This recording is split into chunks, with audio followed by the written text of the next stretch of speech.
Meghan Markle et le prince Harry ont été avertis de ne pas s'attendre à ce que les médias britanniques respectent les règles après que les Sussex ont rompu le protocole royal après la naissance de leur fils Archie.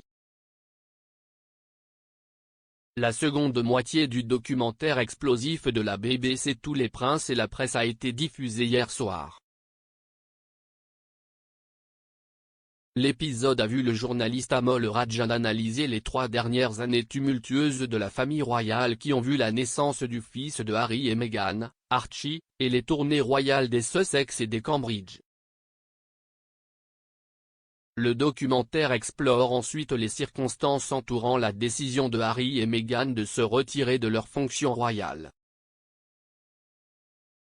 Une partie de l'épisode explore la rupture du protocole du couple, en renonçant à un appel photo sur les marches de l'hôpital comme le veut la tradition, après la naissance d'Archie. Au lieu de cela, on aurait dit à la presse de se rendre à Windsor lorsque Meghan est entrée en travail pour un briefing. Lorsque la nouvelle est finalement arrivée que la duchesse était en travail, en réalité elle avait déjà accouché. Le documentaire marque la décision de gérer la naissance comme ils l'ont fait comme un tournant dans la relation des Sussex avec la presse, le diffuseur Trevor Phillips affirmant que c'était le moment où Harry et Meghan semblaient ne pas vouloir jouer le jeu. Il a déclaré, ils ont clairement indiqué que la convention historique, par exemple sur les photos d'un nouveau-né, ils n'allaient pas l'accepter. Et à ce moment-là, il est devenu clair que soit ils n'avaient pas vraiment compris qu'un échange du conte de fées, vous devez donner quelque chose aux gens à l'extérieur du château, soit ils ont simplement décidé qu'ils ne voulaient pas jouer au jeu. Et au moment où vous décidez de ne pas jouer au jeu, ne vous attendez pas à ce que les autres respectent les règles. Camilla Tominey, rédactrice en chef du Daily Telegraph, a ajouté, « Oh, donc le bébé est né aux premières heures de ce matin et je suis dans un taxi en route pour signaler qu'elle est en travail alors qu'un fait ci est un fait accompli ?» Et au fait, ils ne nous diront pas grand-chose, y compris où le bébé est né, donc si on me demande en direct où le bébé est né, je ne pourrai pas le dire. Le duc et la duchesse de Sussex ont partagé la nouvelle de la naissance d'Archie sur leur compte Instagram et ont autorisé un très petit appel photo quelques jours plus tard.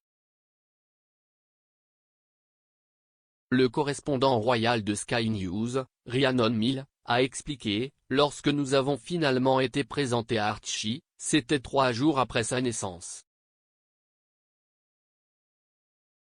Ils ont décidé qu'ils voulaient faire un très petit appel photo. Bien sûr, Harry et Meghan ont quitté la famille royale en 2020, creusant le fossé entre les Sussex et le reste de la firme. Plus tôt cette année, dans une interview révélatrice désormais tristement célèbre avec Oprah, Meghan a discuté de sa décision de ne pas prendre les photos traditionnelles sur les marches de l'hôpital après la naissance d'Archie. Meghan a affirmé que sa décision était basée sur une préoccupation pour la sécurité d'Archie. En réponse à Oprah suggérant que c'était peut-être un signe que Harry et Meghan voulaient faire les choses à leur manière, la duchesse a déclaré, « Ce n'est pas du tout ça. »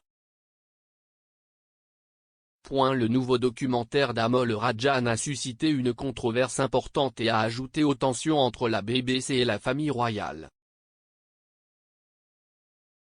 Dans un geste rare, Buckingham Palace, Clarence House et Kensington Palace ont publié la semaine dernière une déclaration commune critiquant le programme. Les foyers royaux pensaient que les princes et la presse avaient fait des affirmations exagérées et infondées. Le communiqué a ajouté que le cabinet était déçu que le diffuseur ait donné de la crédibilité à de telles affirmations. En particulier, la famille royale est mécontente que le documentaire ait exploré les suggestions selon lesquelles des histoires négatives sur la vie royale étaient basées sur des informations divulguées par des personnes liées à d'autres ménages royaux.